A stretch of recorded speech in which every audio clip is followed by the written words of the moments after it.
Hello guys, in this video I'm going to show you how to re-download all articles in Instapaper.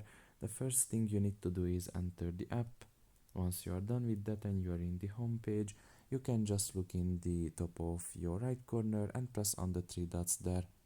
Now you can just press on settings, and after that you can just scroll down here and press on more options.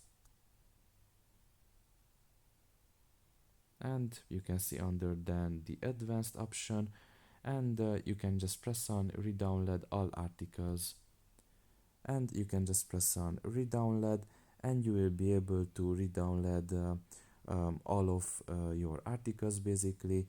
And as you can see, you will also clear those articles as well. So that's pretty much it really. I hope this video was helpful to you. Thank you for listening and see you next time. Bye bye.